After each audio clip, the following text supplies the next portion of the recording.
নমস্কার বন্ধুরা, ইন্সপিরেশন চ্যানেলে সবাইকে স্বাগত জানাই। পঞ্চম শ্রেণীর যে সকল ছাত্রছাত্রীরা রয়েছে, তোমাদের সামনেই প্রথম পর্যায়ক্রমিক মূল্যায়ন পরীক্ষা রয়েছে বা ফার্স্ট ইউনিট টেস্ট পরীক্ষা রয়েছে। তো তোমাদের সুবিধার জন্য আজ আমি একটি প্রশ্নপত্র আলোচনা করব গণিত বিষয়ের ওপর।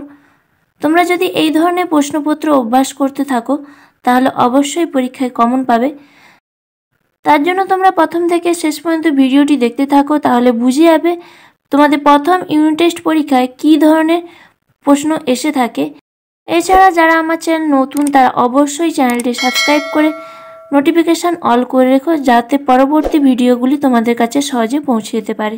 তো চলো শুরু করা যাক আজকের প্রশ্নপত্রের আলোচনা পর্ব।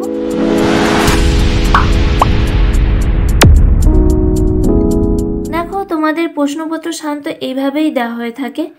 প্রথম পর্যায়ক্রমিক মূল্যায়ন, শ্রেণী পঞ্চম, বিষয় গণিত, পূর্ণমান তোমাদের 10 এবং সময় 20 মিনিট। তো একের দাগ দিয়ে কি বলেছে দেখো, নিচের প্রশ্নগুলির উত্তর দাও। এখানে যে কোনো 3টি প্রশ্নের উত্তর দিতে বলেছে। তো আমি এখানে দিয়ে রেখেছি 4টে, কিন্তু তোমাদের করতে হবে 3টি। প্রতিটি প্রশ্নের জন্য 1 মার্ক করে, তাই 1 গুণিতক 3 সমান 3।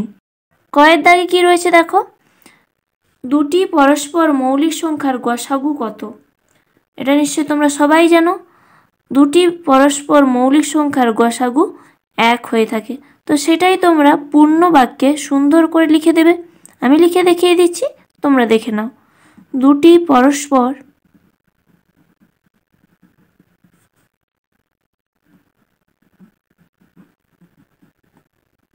মৌলিক সংখ্যার গসাগু সাধারণত 1 হয়ে থাকে। কেন তোমরা কি জানো? আসলে মৌলিক সংখ্যা কাদেরকে বলি? যেমন 5, 7, 3, এদের সাধারণত কোনো সংখ্যা দ্বারা ভাগ করা যায় না, একমাত্র 1 এবং সেই সংখ্যা ছাড়া।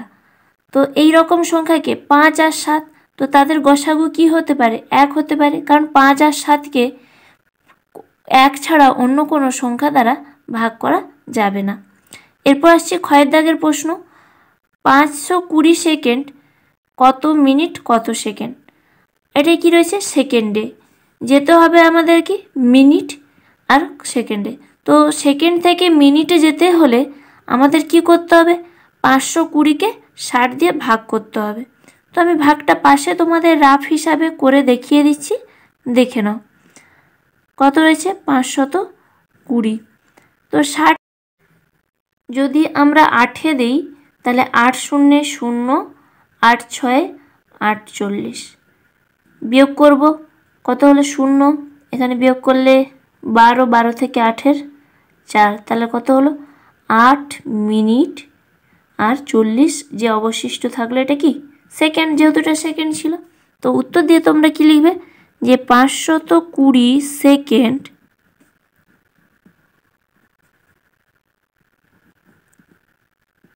সমান 8 মিনিট 40 সেকেন্ড। বুঝতে পেরেছো আশা করি, কিংবা এরভাবেও লিখে দিতে পারো সেকেন্ড বলে। আশা করি বুঝতে পেরেছো। এরপর আসছি আমরা গয়ের দাগের প্রশ্ন। গয়ের দাগে কি বলেছে? 49-এর মৌলিক উৎপাদক কি কি? মৌলিক মানে আমি যেটা বললাম যে একমাত্র সেই সংখ্যা এবং 1 ছাড়া অন্য কোনো সংখ্যা দ্বারা বিভাজ্য নয়। তো 49-এর মৌলিক উৎপাদক কী হবে? 49কে কত দিয়ে ভাগ করা যায়? আমরা কি জানি? 7 7-এ হয় 49। তাহলে 49-এর মৌলিক উৎপাদক কী হবে? 7 হবে। তো এইটাই তোমরা, আমি এটা জাস্ট রাফ করলাম, কিন্তু উত্তর হিসাবে তোমরা কি লিখবে দেখো, লিখবে 49-এর মৌলিক উৎপাদক। আমি কিন্তু বোঝানোর জন্য করলাম, তোমরা এইভাবে করে দিও না। মৌলিক উৎপাদক 7 আর 1, কারণ 7 দিয়েও ভাগ যেতে পারে, 1 দিয়ে ভাগ যেতে পারে। বৃহত্তম সংখ্যা তৈরি করো।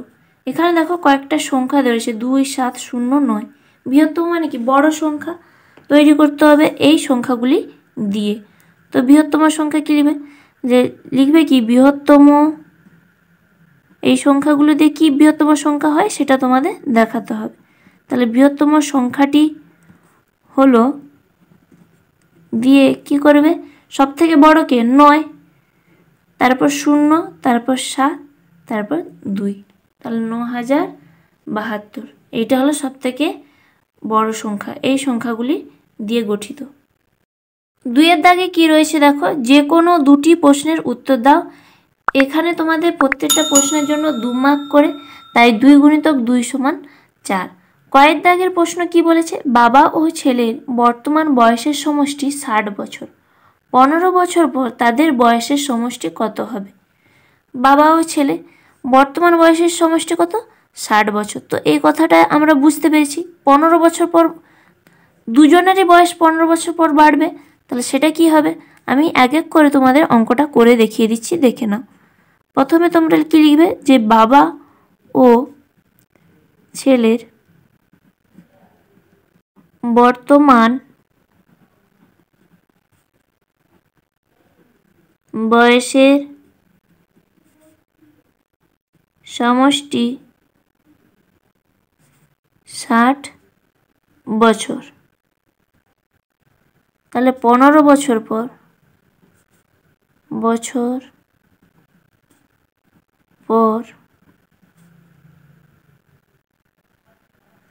তাদের বয়সের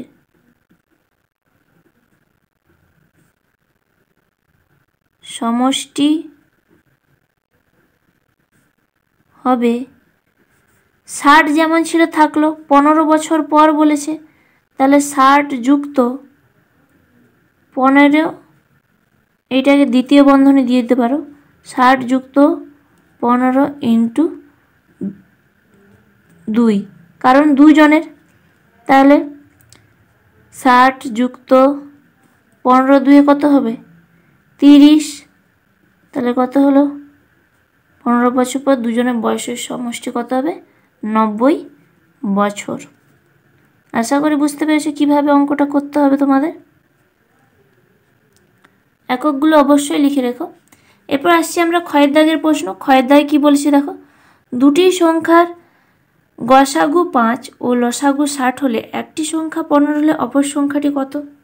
তো কিভাবে অঙ্কটি করবে দেখো, আমি দেখিয়ে দিচ্ছি। প্রথমে অঙ্কটা এভাবে করার জন্য তুলে নেবে, যে দুটি সংখ্যার গসাগু 5 আর লসাগু 60, তা একটি সংখ্যা 15, তাহলে অপর সংখ্যা সমান, তো অতএব চিহ্ন দিয়ে লিখবে, অতএব অপর সংখ্যা সমান। এখানে তোমাদের একটি সূত্র সাধারণত হয়ে থাকে, যে গসাগু ইন্টু লসাগু বাই একটি সংখ্যা। তাহলে গসাগু আমাদের কত রয়েছে, 5, আর লসাগু রয়েছে 60। 5 আর লসাগু রয়েছে 60, তাহলে একটি সংখ্যা কত রয়েছে, 15। এবার অপর সংখ্যা বের করব আমরা, 5 দিয়ে কাটাকাটি করব, 5 3 কত হয়, 15। এবার 3 দিয়ে 60কে কাটাকাটি করব, 3 2 6 = 20। তাহলে অপর সংখ্যা সমান কত হচ্ছে, 20। এটাই উত্তর। গয়ের দাগ দিয়ে কি রয়েছে দেখো, 5 অঙ্কের ক্ষুদ্রতম সংখ্যা 3 অঙ্কের বৃহত্তম সংখ্যার থেকে কত বড়। আগে আমাদের জানতে হবে 5 অঙ্কের ক্ষুদ্রতম সংখ্যাটি কত। 5 অঙ্কের লিখবে, যে 5 অঙ্কের ক্ষুদ্রতম সংখ্যা কত, 1-এর পিঠে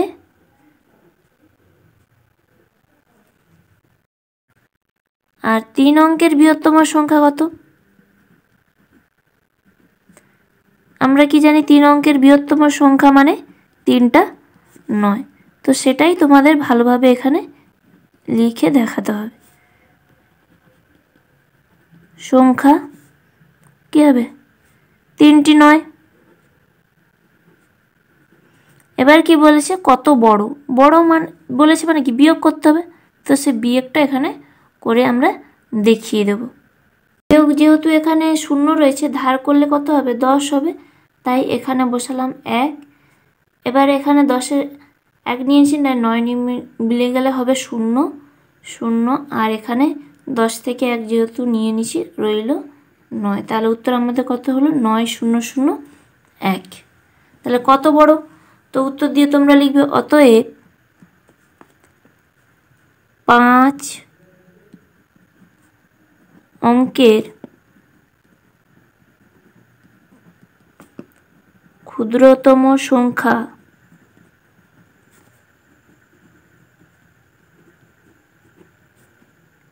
তিন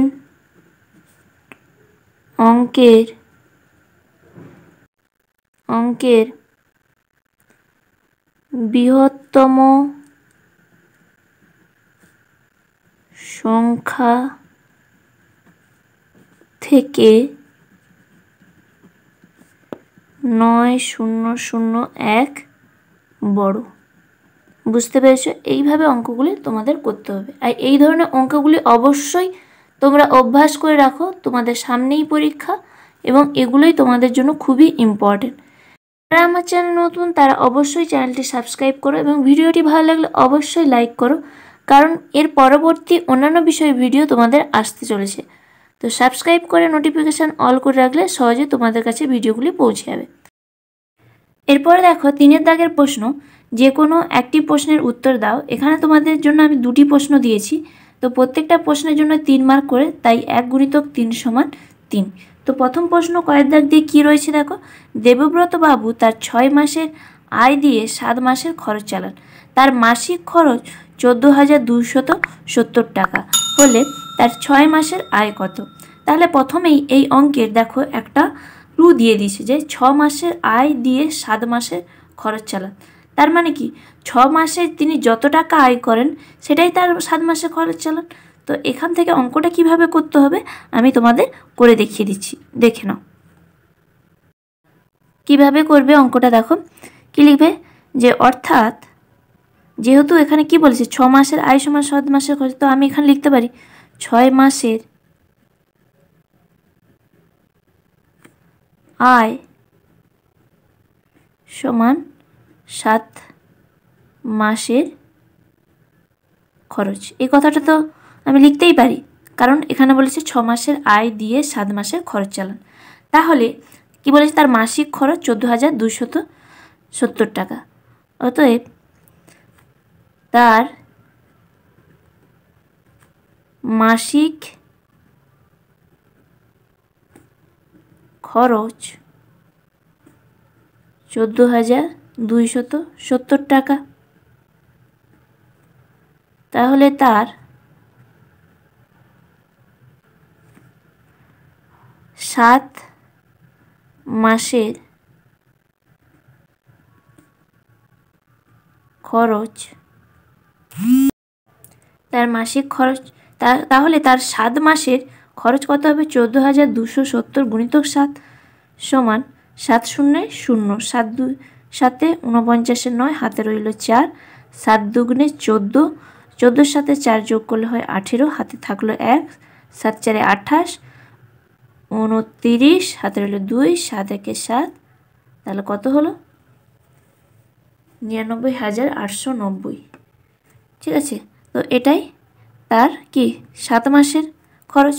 এবার আমি কথাটা কি লিখছি যে 6 মাসের আয় সমান 7 মাসের খরচ, তাহলে এটা যদি 7 মাসের খরচ হয় তাহলে এটা কি 6 মাসের আয়ও বলা যেতে পারে। অতএব তার 6 মাসের আয় সমান 99,890 টাকা। এটাই কারণ এখানে কি বলছে 6 মাসের আয় সমান 7 মাসের খরচ। বুঝতে পেরেছি কীভাবে অঙ্কটা করতে হবে। এরপর আসছি আমরা ক্ষয়ের দাগে। ক্ষয়ের দাগে কী বলেছে দেখো, এক ব্যক্তি ৬,০০০ টাকা ছিল, তিনি ২,৫০০ টাকা স্ত্রীকে ও ১০,৫০০ টাকা পুত্রকে দিলেন, বাকি টাকা তিনি দান করলেন। তিনি কত টাকা দান করেছিলেন? ব্যক্তির কাছে কত টাকা রয়েছে? ৬,০০০ টাকা।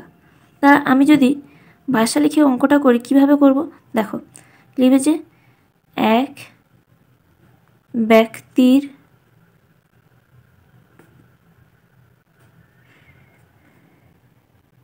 ছিল